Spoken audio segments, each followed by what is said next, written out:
Man hat uns in die Wüste geschickt.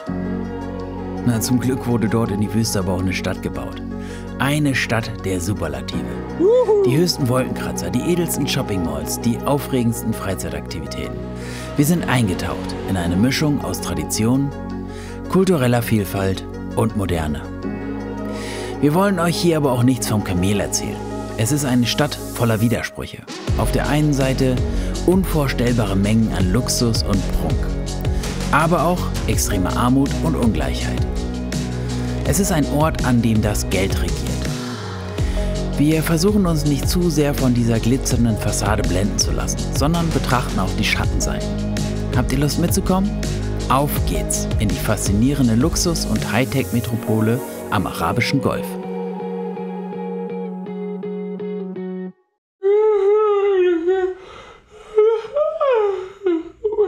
Guten Morgen und herzlich willkommen auf unserem YouTube-Kanal Richtung Himmelblau. Heute, Leute, wird ein super Tag, denn wir gehen in das neueste und modernste Museum der Welt. Außerdem hat Susi noch Geburtstag. Hallo. Was denn? Die Reihenfolge stimmt dir jetzt aber nicht. Achso, ja, richtig. Willst du nochmal neu machen? Okay, ich mach's nochmal neu. Herzlich willkommen auf unserem YouTube-Kanal Richtung Himmelblau. Heute gehen wir zu Susis Geburtstag. Heute ist der tollste Tag, weil... Achso, ja, heute ist der tollste Tag, weil wir gehen ins modernste Museum. Hallo. Was? Weil ich Geburtstag habe. Susi hat Geburtstag und wir gehen ins modernste Museum der Welt. Wir sind in Dubai und herzlich willkommen und viel Spaß mit dem Video.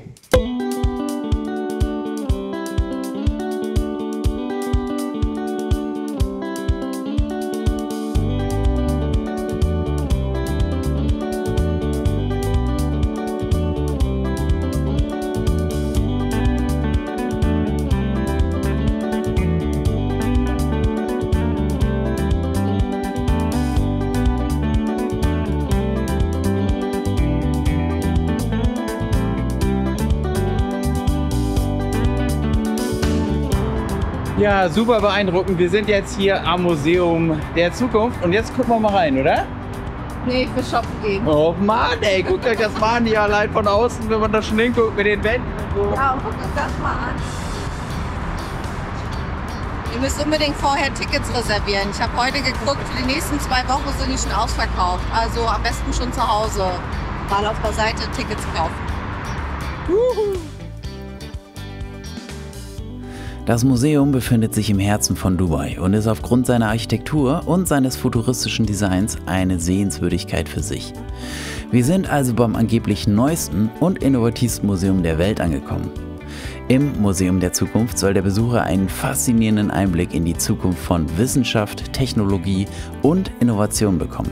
Das ist natürlich schon ein bisschen ironisch, wenn man bedenkt, dass man sich hier gerade in einer Stadt befindet, die das höchste CO2 pro Kopfaufkommen der Welt besitzt und hier doch eher vieles mehr Schein als Sein ist. Das Museum der Zukunft soll ein Ort sein, der die Grenzen zwischen der Gegenwart und der Zukunft verschwimmen lässt.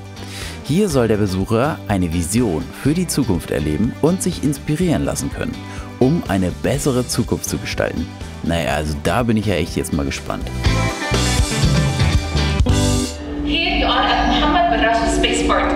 The space shuttle will come and pick you up from here to the orbital space station. Ein Raumschiff holt uns jetzt ab. Avatar will give you a small brief about the journey. Ja, wir gehen auf eine Reise mit einem Raumschiff. Are you ready for the space? Ja. Please to the space shuttle. Oh, jetzt gehen wir zum Raumschiff. Gib mir deine Hand. Ja.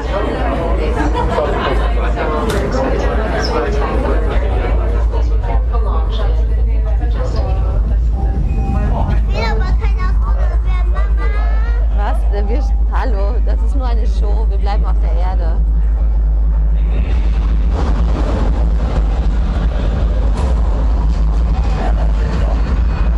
Oh, guck mal. Oder fliegen wir doch?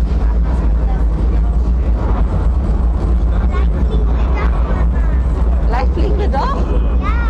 Oh, guck mal, die Häuser. Stimmt. Oh.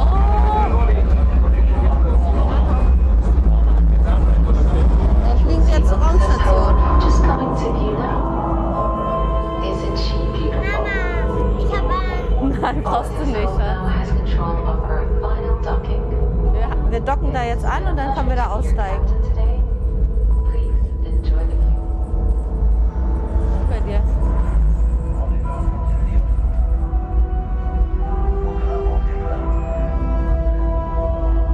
Dort in der Mitte. Gruselig wie das Meer.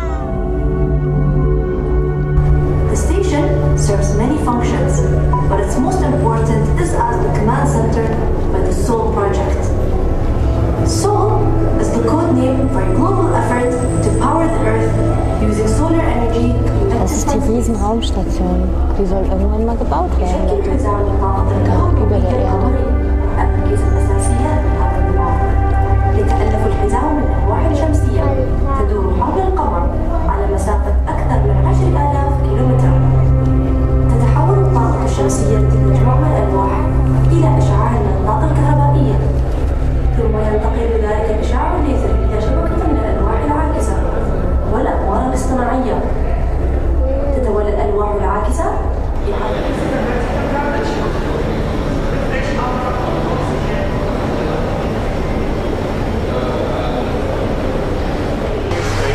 The library at the other end of this room.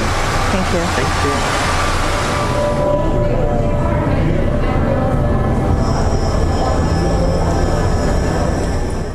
Wow, was ist...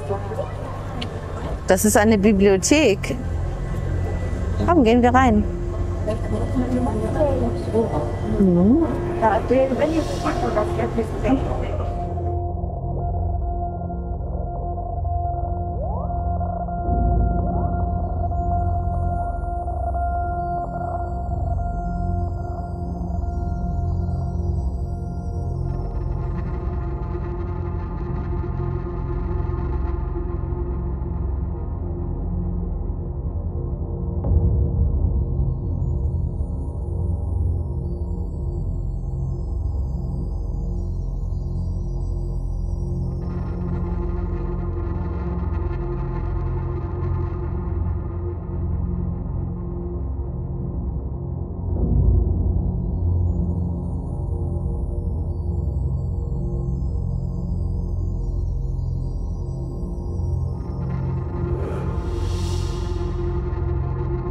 Cool, wir haben uns gerade hier noch so ein Device geholt, so ein Gerät, und damit kann man dann scannen. Da muss man einfach nur das auf die Geräte halten, den Punktknopf, und dann sagt er dir, was für eine Art das ist, wo die leben, was die fressen. Und Lotti sagt immer, okay, jetzt das, jetzt das, jetzt das, jetzt das. Und der verändert dann auch noch das Licht, sodass du weißt, dass der noch ausgewählt ist. Und also das ist so geil hier animiert und umgesetzt. Aber ich gebe das jetzt mal zurück, weil die nächste Gruppe kommt gerade rein. Ja, Oh, bei Lotti wächst auch was. deine Energie lässt Pflanzen wachsen. Riecht gut? Ja. Take a wish.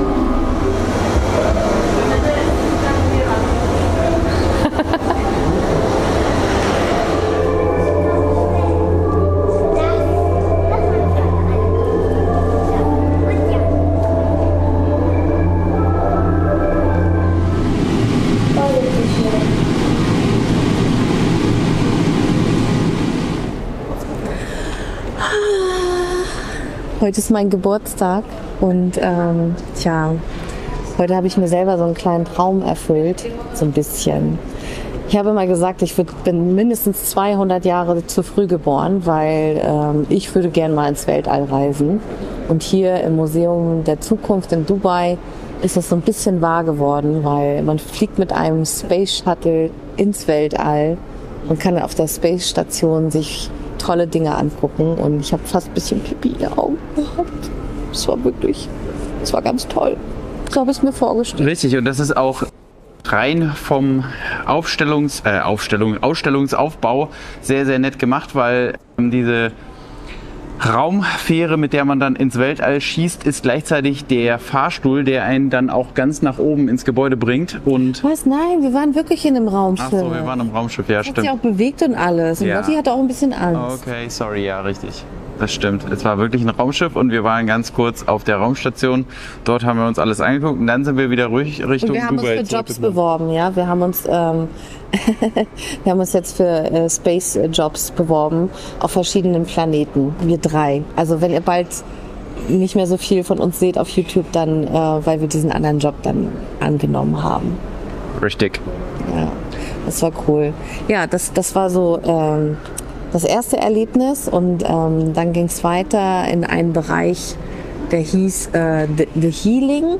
Und thematisch war es so, das geht darum, wie können wir das, was wir auf der Erde zerstört haben, in der Zukunft wieder reparieren. Also mit Hilfe von künstlicher Intelligenz zum Beispiel. Das Coolste dort in dem Bereich war definitiv diese Bibliothek, wo man verschiedene Spezien erleuchtet in so kleinen Glasröhren gesehen hat. Und wir haben so einen Scanner bekommen und damit konnten wir halt alle Tiere oder Pflanzenarten scannen, die uns interessiert haben und konnten was über die erfahren. Das hat Lotti auch sehr viel Spaß gemacht. Ja, absolut emotional umgesetzt, ne, mit diesen Leuchtkörpern und diesen in Glas rein gelaserten Elementen, Ja. Tieren, ne, Pflanzen, was auch immer da dann drin war. Also wirklich toll umgesetzt. Genau, und der nächste Bereich war dann was für alte Männer wie Marco. Das ist nämlich der Beauty- und Recovery-Bereich. Ja, sieht man ja auch, ne? Hat ja gleich schon was gebracht, oder? Ist doch, oder? Ja, die Kleinen, die Falten schon ein bisschen So, weniger ne? geworden. Ja, genau. Ja, das war so ein bisschen Spielerei. Wer hier so im Glashaus sitzt, ne? Mit Wieso? 40, da sollte man jetzt dafür nicht habe mehr ich so... mir ja einen Älteren gesucht, damit ich mich immer Jetzt noch fummel hier mal nicht hier an meinem Mikrofon rum, sonst... Auf jeden Fall, das war wie so ein Beauty-Spa so ein bisschen aufgebaut und da konnte man Entspannung durch Musik, verschiedene Klänge, Ja, es sind so, Visualisierung, war ein bisschen Spielerei. Aber ganz sind so ein paar Dinge bei, wo man denkt, okay, jetzt wussten sie nicht so genau. was kleiner sie machen. Auffüller, genau. Ja. Aber ja, gerade der Anfang ist auf jeden Fall sehr beeindruckend. Ja, genau. Space Shuttle. Genau, jetzt sind wir in Tomorrow Today. Hier wird einmal gezeigt, was man heutzutage schon machen kann und wo sie jetzt gerade bei sind. Wo ich halt einmal so ein bisschen mich frage, also hier wird es die ganze Zeit so verkauft, als wenn in Dubai alles ganz toll ist und die jetzt dabei sind, gerade wie wild zu forschen, wie man jetzt irgendwo auf dem Mars leben kann und wie man in der Zukunft dann halt auch die Welt wieder retten kann. Ich weiß halt nicht, ob das jetzt wirklich so glaubwürdig ist, dass die hier in Dubai die Welt retten wollen. Wir müssen mal fragen, weil so ein bisschen sind wir da irritiert. Ist das jetzt wirklich Show für dieses Museum, um diesen Eindruck zu erwecken? Oder steckt hier hinter diesem Museum tatsächlich, stecken da vielleicht echte Projekte dahinter? Das müssen wir mal rausfinden. Das müssen wir noch fragen, das können wir unten mal machen. Genau, aber jetzt gucken wir uns erstmal Tomorrow Today an und ich hoffe auch, dass es gleich was zu essen gibt, denn So, ein Kinderbereich kommt auch noch. Lotti ist schon ganz aufgeregt. Juhu, aber ich hoffe, dass es gleich auch noch was zu essen gibt, weil ihr wisst ja, wie die Damen werden, wenn sie etwas länger nichts gegessen haben.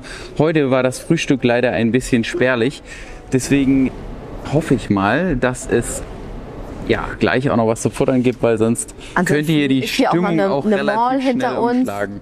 Eine Mall ist direkt hinter uns bei den Emirates Towers. Da war ich den ersten Tag und habe mich gleich mal ein bisschen angehübscht. Ja, anhübschen lassen. also ich meine, Also Essen gibt's hier genug. ich wollte überall. gerade sagen, überall, egal wo man jetzt in Dubai ist, entweder du hast halt so einen kleinen Mini-Supermarkt oder halt ein Restaurant. Also das ist, du bist hier kulinarisch Wahl, ne? einfach, ja, echt überfordert. Genau, wir gucken uns jetzt Tomorrow Today an.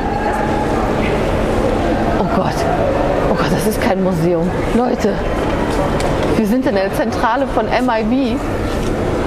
Kennt ihr die noch? Sehen die nicht genauso aus?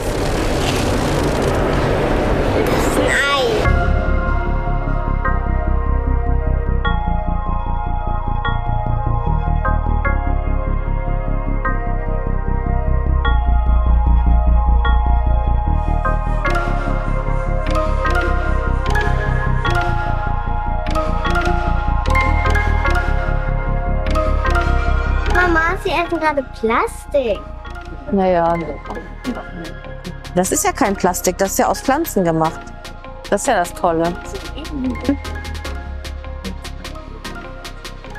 Was wolltest du mir schenken? So ein Lieblingsaccessoire, was du hast, theoretisch. Lieblingsaccessoire. Ja. Was jetzt quasi bei dir unterm Kinn hängt. Das hier? Nein. Das hier? ist ein Accessoire. Guck mal, da geht's auch in Hightech. Ja, toll. Da hätte ich mich aber richtig gefreut. Nicht.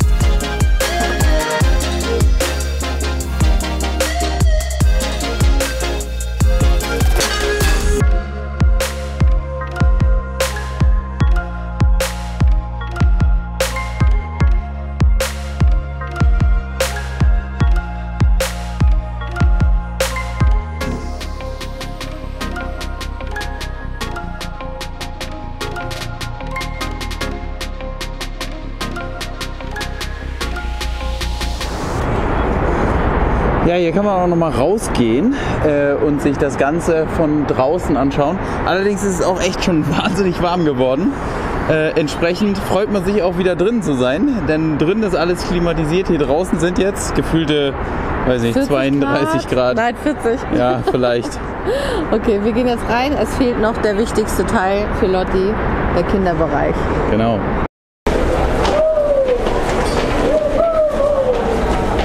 Mann, da freut sich aber jemand, wa? Ja, da geht's gerade zum Kinderbereich.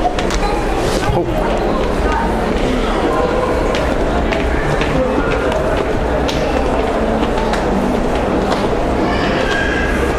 We have like a climbing. Yeah. You will be needing a socks. Socks? Yeah. We have here 5 dirham if you want, but it's comfortable to climb and slide down. I know she will like to do that one. Okay, yeah, but she's a good climber. I'm not. Does she have to have those, or is Socks, it? yeah, she needs to have socks. You cannot go with open shoes, you know, because of the climbing, for the safety. Hat sie gesagt. Call to someone from, so they can take. Stupid, because you know younger kids, they're afraid to go without their parents, and even if they don't speak the language. Sorry, ma'am. Yeah, okay. That's stupid. Aber ich will da rein. Ja, ich weiß, aber alleine willst du da reingehen? Dann weiß ich, dass du da hinten gleich schreist und sagst Mama. Aber da sind doch welche. Okay, ich frag noch mal. Ja, ich muss noch mal fragen, aber ich möchte nicht. Excuse me. So she doesn't want to go without any of us. So her dad or me, because she also doesn't speak the language. She cannot communicate. And you. So what are we doing? So it's only, you know, you get to go inside. They will just do activities. I know, but she is. Then only kids they are allowed. Okay, this is inside. stupid. You know, there's many kids that are afraid to go without their parents in an environment that they don't know what's happened and they don't even speak the language. You know, so if you have somebody speaking German, I understand, then somebody can explain her. Explain to them. Yeah, but otherwise she'd be like, what are you doing? What am I supposed to do? Right? Yeah, that's Am I the first person asking for that? No, a lot of people, they wanted to go to escort their kids inside. Yeah. But this is because it's their rules, it's not allowed. Only the kids are inside. But you know, I'm the parent, so I'm taking care of my kids. So if I'm not allowed to go with her, it doesn't look nice, you know? So because I'm signing something that you are not responsible if something happened, but you don't let me go with her and support her. That doesn't make sense. Wenn ich diese Typen da drin sehe, ne, die warten da steht an jeder Station einer. Das sieht so ein bisschen aus wie bei der Insel, bei dem Film Die Insel, weißt du, wo die dann da reingehen sollten und dann vertraut uns, hier passiert schon nichts. Und Susi ist gerade ein bisschen angespannt. Die regt sich gerade sehr darüber auf, dass auf dem Spielplatz Eltern nicht mit dürfen. Also ehrlich, ich habe denen gesagt, meine Tochter spricht kein Englisch, kein Arabisch. Da stehen überall Leute an den Stationen, die irgendwas erklären.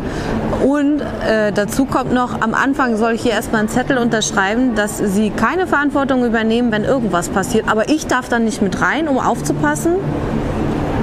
Also, ja, überhaupt nicht geil. Und dann habe ich eben gerade schon gesehen, wie dann eine dieser in Anführungszeichen Betreuerinnen da auf so ein kleines Kind loslaufen wollte und die so liebevoll drücken wollte. Das Kind ist schreiend weggelaufen, weil die können damit, überhaupt nicht. Ja, die können damit natürlich überhaupt gar nicht umgehen. Nee. Da kommen wildfremde Leute mit so einer Maske auf dem Gesicht auf einen zu, geht die gar dann nicht. einen noch angrabbeln wollen. Also es ist ein bisschen schwierig. Und vor allen Dingen, da stehen jetzt 1, 2, 3, 4, 5 Leute da drin. Das macht doch Kindern Angst, hallo? Ja, deswegen sage ich ja, also es müsste, wenn das ältere Kinder sind, okay, lass sie laufen, dann freuen sie sich, dass die Eltern mal sie in Ruhe lassen. Ja. Aber so kleinere Kinder, ne, und gerade wie gesagt mit der Sprache noch was erklären, da sind so Monitore, das kann sie alles nicht lesen, das versteht sie nicht. Also es ist ein bisschen schwachsinnig, die Eltern da nicht mit reinzulassen. Also wo trennt man dann bitte seine Eltern vom Kind so? Verstehe ich nicht. Ja, ja. Wir suchen uns was Tolles zu essen jetzt. Ja, ich habe Hunger. Ja, ich habe auch Hunger. Komm. Die regen mich richtig auf hier. Weißt du, das ist nicht in Ordnung. Bist du wütend? Ja. Die sind doof hier, ne? Ja, meine Mama darf gar nicht mitkommen und ich habe Angst allein, auch wenn das sehr cool aussieht. Ja, das ist echt doppelt ärgerlich. Mann, so. Man ist richtig genervt. Dann gucken die richtig fröhlich. War es für dich ein Geschenk oder? Geht, ja, jein. Doch, also es ist ein sehr schönes Museum. Gott sei Dank hat Marco mir erst hinterher gesagt, was die Karte gekostet hat. Und am Ende gab es auch einen kleinen Aufreger. Ich blende das euch nochmal unten ein und ihr habt ja die Bilder gesehen und dann könnt ihr selber für euch entscheiden, ob das gerechtfertigt ist oder nicht. Wir geben gleich nochmal eine kleine Wertung ab, aber vorher wollen wir nochmal ganz kurz zusammenfassen, was uns besonders gut gefallen hat und was uns nicht so gut gefallen hat.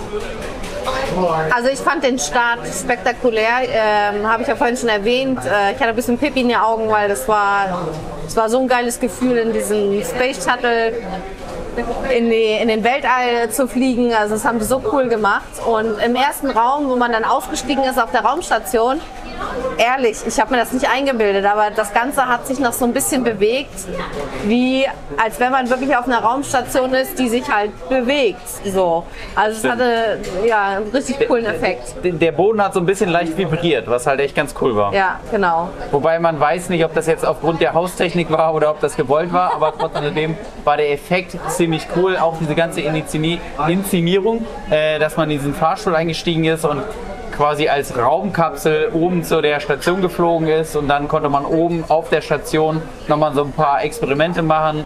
Und das war ziemlich cool.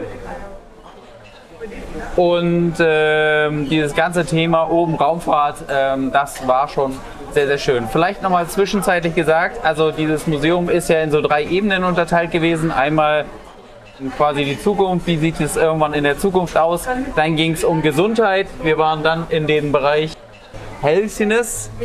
Naja, es ging darum, wie wir die Sachen, die wir auf der Erde zerstört haben, wieder reparieren können mit intelligenter Technik. Ja, genau, stimmt. Ja, das war der zweite Teil. Also sowohl unser Umfeld als auch uns selber. Ja, genau. Genau, und also den Teil, da muss ich sagen, der erste Teil war sehr, sehr beeindruckend. Beim zweiten Teil hatte ich schon wieder so ein bisschen das Gefühl, dass das Geld ausgegangen ist. Ja, es waren halt so Spielereien, also zum Beispiel in diesem Spa, ja, wo man sich selber erholen sollte. Da hat man sich dann in einer Ecke hingesetzt und da kam so ein Klang, das dröhnte so ein bisschen und man sollte sich hinsetzen, die Augen zumachen und genießen. Ja, und Entspannung. Also wer von euch Yoga und Entspannungstechnik macht, der kann sich das Geld sparen an dieser Stelle. Das war so ein bisschen Spielerei. Ja, das passt halt auch nicht in ein Museum, wo um dich herum einfach 400 Leute sind. Da kannst du dann halt nicht runterkommen und entspannen.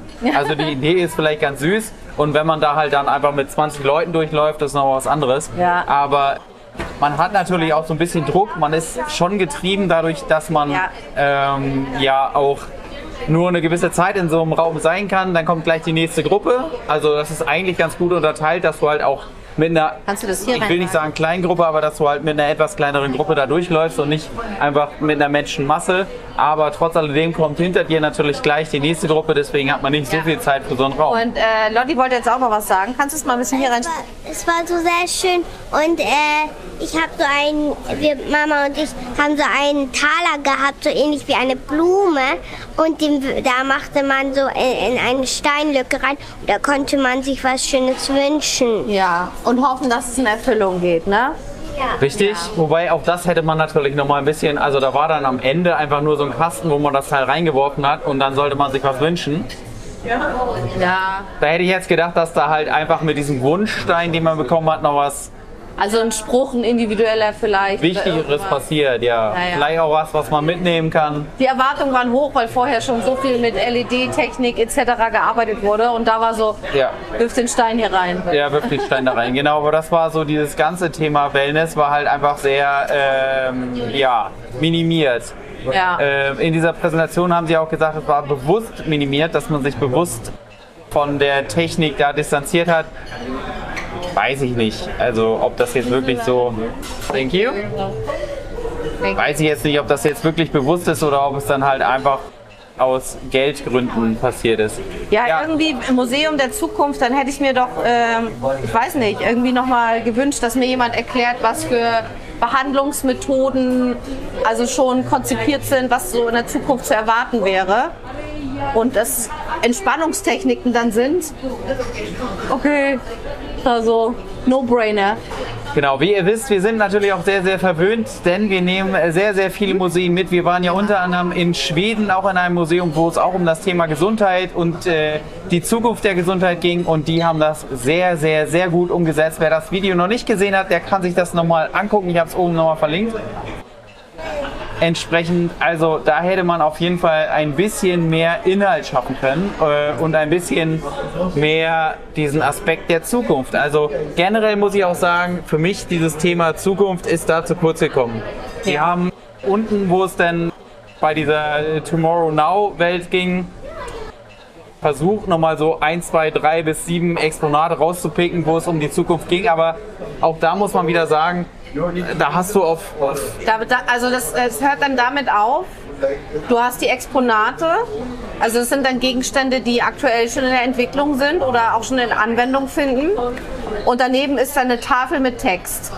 So, wo ich dann sage, ey, dann zeig mir doch mal vielleicht noch ein kleines Video live vor Ort, wo das Ding steht, wann das gebaut wurde, was damit schon erreicht wurde, also irgendwie sowas, aber einfach nur eine Tafel mit Text, das ist so... Also ich weiß nicht, wie es euch geht, aber ich bin meist etwas faul zum Lesen und zum anderen kommt Lotti dann auch ehrlich gesagt zu kurz. Also ich kann noch nicht lesen. So sieht's aus und vom Prinzip die Gegenstände, die da ausgestellt wurden, die hat man wahrscheinlich auch schon vor 10 Jahren gesehen. Also da war unter anderem jetzt diese Roboter-Laufmethodik, dass man halt einfach zusieht, wie man Rollstuhlfahrer zum Laufen bewegen kann. Und dann war da so ein bisschen ganz am Rande nachhaltige Materialien, also dass man halt Bioplastik dann gezeigt hat, aber auch das gibt es ja schon lange. Ne? Also da muss man halt einfach mehr Druck auf unsere Industrie auslösen, dass man halt sagen kann, hey, warum müssen wir jetzt hier überall noch diese Plastikflaschen haben? Können wir das nicht sowieso schon in nachhaltigen Plastik machen? Die Mittel und Möglichkeiten gibt es schon, das war jetzt auch nicht so richtig innovativ. Dann hatten sie nochmal so ein kleines Zukunftskonzept von VW. Auch das hat man bei VW schon. Also wer mal bei VW in der VW World da war, also da siehst du ja... Also ein bisschen ist das Museum wie eine bunte Show. Ja? Also man wird halt so beeindruckt mit Leinwänden, mit bunten Lichtern, mit Lichtinstallationen, aber im Grunde genommen lernt man da nichts. Also nee, sie geben einem erstens nicht die Zeit, sich mit den Dingen richtig intensiv zu beschäftigen. Ja. Zweitens, der Bereich, wo man sich intensiv beschäftigen könnte, da kannst du dich dann nicht intensiv beschäftigen, weil da halt einfach auch die Umsetzung und die Möglichkeiten fehlen. Also das ist, vielleicht am Ende... Ja, also wie teuer war ein Ticket jetzt? 129 €. Oh Mann, ey. Und dafür hätte ich jetzt diese Teestunde im Burj Al Arab haben können? Ja. Kann ich das jetzt noch rückgängig? Nein, und vor allem, was auch eine Frechheit ist, wo man auch sagen muss, Lotti ist da nicht umsonst durchgegangen, die hat da auch 69 €, glaube ich, für bezahlt und durfte dann am Ende noch nicht mal diesen Spielplatz besuchen, wo man auch sagen muss, okay. Also sie durfte schon, aber nochmal, man kriegt am Anfang in diesem Spielbereich einen Zettel hingelegt, wo man bestätigt, dass im Falle eines Unfalls die keine Verantwortung übernehmen. Und dann soll man dann sein Kind dort abgeben und darf nicht mit in diesen Bereich rein. Finde ich totaler Mist, weil bei kleineren Kindern, die brauchen ja noch ihre Bezugspersonen, die sind noch unsicher, fremdes Land, fremde Sprache. Und zum anderen, also wenn ich schon unterschreibe, dass ich die Verantwortung übernehme, dann stehe ich auch daneben und pass auf. So, Ja, meine Meinung. genau. Also, würdest du das Museum empfehlen? Wenn man alles andere schon gesehen hat in Dubai und viel Geld übrig hat, dann ja. Ansonsten nein. Also für jeden, der sehr interessiert ist an Architektur, würde ich sagen, ja, auf jeden Fall. Das Gebäude ist natürlich spektakulär. Höchstwahrscheinlich ist eine Menge Geld draufgegangen für dieses Gebäude. Und ich finde, um da eine Ausstellung oder ein Museum der Zukunft zu entwickeln, da fehlte dann am Ende also nicht nur die Tiefgründigkeit, um in dieses Thema einzusteigen, sondern auch die Umsetzung, wie man es präsentiert. Ne? Also man hat ja mittlerweile schon so unglaubliche Möglichkeiten, Dinge wirklich auch aufzuzeigen, zu präsentieren. Da hätte ich echt gedacht, okay, man hängt da mal ein paar mehr 3D-Monitore hin oder schafft halt einfach nochmal andere Möglichkeiten. Wobei ein 3D-Monitor gab es ja oben in dieser Space-Landschaft. Das ist auch wirklich sehr, sehr schön geworden. Alles, was danach kam, war so ein bisschen Ja. So, aber jetzt kriegen wir eine Pause. Genau. Das Essen ist schon da und wird kalt. Ja, überlegt euch selber, ob ihr das Museum sehen wollt. Wir haben es jetzt gemacht. Ja. Und sind jetzt um ein paar Erfahrungen reicher. Das ist ja auch was wert. So sieht es aus. Also, bis In später. diesem Sinne, genau, nicht nur bis später, sondern in diesem Sinne bis zum nächsten Video, würde ich sagen. Ne? Leute, haltet die Ohren steif, macht es gut. Tschüss. Tschö.